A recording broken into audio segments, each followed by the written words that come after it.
Hey everyone, before we dive into this story, don't forget to subscribe to my channel for more gripping tales like this one. The evening was meant to be a whirlwind of joy, filled with laughter and sparkling chandeliers. Instead, it transformed into the backdrop for a devastating betrayal I never saw coming from my own family. As the music softened and the lights grew dim at the lavish birthday gala, my mother-in-law approached me, clutching a gift box adorned with golden wrapping. The crowd turned, their curiosity piqued, eager to witness her grand gesture. Her smile was polished, almost too perfect, but I'd felt the coldness in her eyes for years. My pulse raced as I took the box, the room buzzing with whispers. Relatives' phones were already aimed at me, capturing every moment. Carefully, I untied the ribbon, peeled back the gleaming paper, and opened the lid. Inside, instead of a luxurious trinket or fragrance, there was a plain manila envelope. My hand stilled. My heart screamed. Divorce papers, my marriage, neatly packaged and presented as a cruel gift before the entire crowd. Gasps echoed through the room. Some let out nervous chuckles. Others squirmed uncomfortably, but every eye was fixed on me. My husband stood motionless, not making a single move to intervene. His silence stung deeper than the betrayal itself. My mother-in-law leaned in, her voice a sharp whisper meant for those nearby to hear. "This is all you're worthy of." Her words sliced like shards of glass. I stood there, forcing a faint smile, hiding the chaos raging within. Years of her subtle insults, constant criticism, and sly jabs crystallized into this one humiliating moment. She thought she'd broken me. She thought she'd triumphed. But what she didn't know was that I'd been ready for this night far longer than she had. I placed the papers back in the box, closing it deliberately, as if cherishing the moment.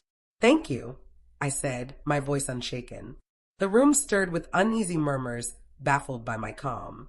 She'd expected me to collapse in tears, to scream, or maybe flee the venue. Instead, my composure unnerved her more than any outburst could. Beneath that calm, I'd been crafting a plan for months, honed for this very night. My mother-in-law had spent years wielding control over the family's name, wealth, and reputation, treating every event, birthdays, weddings, gatherings, as her personal stage. But tonight, she'd unwittingly set the scene for her own unraveling. The orchestra struck up again, glasses clinked, and waiters hurried to distract guests with champagne. Yet the tension hung heavy, like fog in the air. I excused myself, slipping away from the spotlight to the lounge where my most trusted allies awaited. Two friends, closer than family, handed me a velvet pouch, the final piece of my strategy. Inside wasn't gold or gems, but evidence. Years of her messages, receipts, and recordings. Her own words, her own deeds, things she thought were buried. For too long, she'd spread lies about me to relatives, smeared my reputation in social circles, and poisoned my husband's mind until he bought her twisted reality. But every time she tried to bury me, I documented it. Every slight became a brick in the foundation of her downfall. Tonight, that foundation would collapse. I returned to the ballroom, my smile unsettling her polished poise. She raised her glass, pretending all was well, but a flicker of uncertainty crossed her face. She'd expected me to shatter. Instead, I stood taller than ever.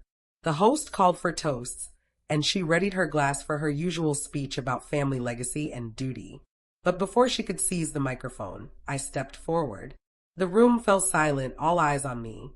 My husband shifted uneasily in his seat, torn between stopping me and letting me speak. "Tonight," I began, my voice steady, resonating beneath the chandeliers, "I was given a very special gift." Gasps rippled through the crowd. They knew what I meant. But the greatest gifts aren't the ones meant to crush us. They're the ones that show people's true colors. I glanced at my mother-in-law, her lips tightening. I drew the velvet pouch from my side and said, "Since we're all family here, it's only right I share a gift in return." My fingers pulled out a stack of photos, printed messages, and letters, holding them up for all to see. "These are the gifts my mother-in-law has given me over the years: gossip, lies, and betrayal masked as care." The crowd stirred, relatives leaning in, curiosity blazing.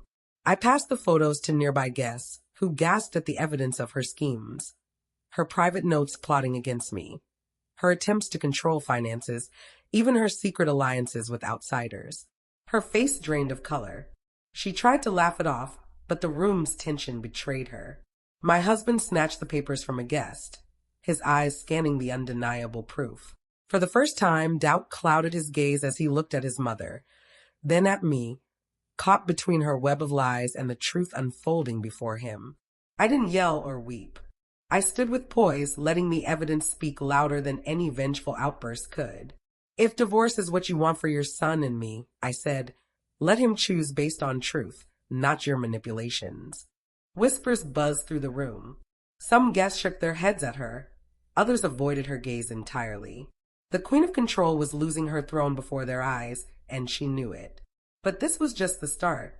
The velvet pouch held more, each piece sharper than the last. She'd handed me divorce papers, thinking she'd scripted my end. Instead, she'd given me the perfect platform to expose her, and I was only beginning. The air still crackled with gasps as my words echoed through the hall. The orchestra had fallen silent, waiters frozen mid-step with trays of untouched drinks. My mother-in-law's face, once a mask of authority, was crumbling before her loyal audience. Her lips quivered as she forced a smile, but no amount of grace could hide the storm brewing in her eyes. She knew her empire of deceit was collapsing. But I wasn't done. From the velvet pouch, I drew a small silver flash drive. Gasps swept the room again as I held it aloft. This, I said, holds the truth behind the whispers, the stories spread about me, and the reality of a woman who'd tear apart her own family for power. Her eyes widened. She knew what it contained. Months ago, she'd whispered venom into phones, thinking no one heard. She'd sent late-night messages, believing they were safe. She'd held secret meetings, trusting shadows to shield her. But every word had been captured, every move meticulously recorded. I signaled the DJ booth, and the speakers roared to life. Her voice filled the hall. He deserves better than her. She'll never be enough for this family. I'll make sure she's gone. Guests gasped, some covering their mouths, others exchanging stunned looks. My husband paled as his mother's words, undeniable, sharp as knives, pierced the air. The recording went on, exposing her tactics, manipulating bank accounts, spreading rumors to ruin my name, convincing her son I was the enemy. Each sentence shattered the facade she'd worn for years. She lunged forward, shouting, "Turn it off." But the security, loyal to the family's reputation, restrained her. Her polished grace unraveled into raw panic as guests watched the once mighty matriarch crumble. I didn't raise my voice. I looked at her and said, "You thought those divorce papers would end my story, but you gave me the perfect stage to tell yours." The crowd buzzed, nodding, whispering, pointing. The truth was bare, undeniable. I turned to my husband. His hands shook as he clutched the evidence I'd revealed. His gaze flickered between me and his mother, torn by betrayal. For the first time, I saw him not as my spouse or her son, but as a man at a crossroads. His silence spoke louder than any outburst. The recordings faded, leaving a heavy quiet. I stepped forward, resolute. I'm not here to beg for love or fight for a place in this family. I'm here for dignity. Tonight, you'll see that no matter how powerful someone seems, truth will always expose them. Guests nodded, their whispers turning to agreement. Aunts who'd once believed her lies now looked at her with disdain. Friends who'd admired her wealth saw only deceit. Her empire was falling, truth by truth. She tried to laugh, a sharp, brittle sound that echoed awkwardly across the marble floor. You think this makes you strong? You think these people care about your dignity? They'll forget you by morning. But her words rang hollow, stripped of power. I smiled, not cruelly, but with the quiet strength of someone who'd waited years for this. They don't need to remember me, I said. They just need to remember what you did. The room shifted. For years, she'd been the star of every event, the queen of every gathering. But tonight, the spotlight burned her instead of crowning her. And I, once her shadow, stood radiant in the light. Suddenly, my husband stood, his chair scraping loudly against the floor. He stepped toward his mother, evidence still in hand. How could you? His voice broke, raw with pain. You ruined everything. You ruined us. Her face twisted as she reached for him, but he pulled away. For the first time, she felt the chasm between her and her son, the one she'd claimed to protect. The crowd watched in silence as their bond, once unshakable, fractured. I stayed quiet, letting the moment's weight settle. This wasn't just my revenge, it was justice unfolding. She hadn't just tried to destroy me. She'd poisoned her own family, and now her venom was consuming her. I scanned the room, meeting every guest's gaze. This party was meant for celebration, and it still is. Tonight, we celebrate truth. We celebrate the end of deceit. And above all, we celebrate the freedom that comes when masks are ripped away. Applause broke out, not deafening, but steady, growing as more joined in. Each clap hammered another nail into the coffin of her influence. She stumbled, her strength fading as the people she'd once controlled turned against her. My husband dropped the manila envelope, the one that started it all, onto the floor. He didn't look at her again. Instead, he turned to me, his eyes heavy with regret, realization, and the weight of choices made under her sway. But I didn't move toward him. Not yet. My story wasn't about proving myself to him anymore. It was about proving no one, not even the most powerful, could rob me of my dignity. The orchestra resumed, tentative at first, then bolder.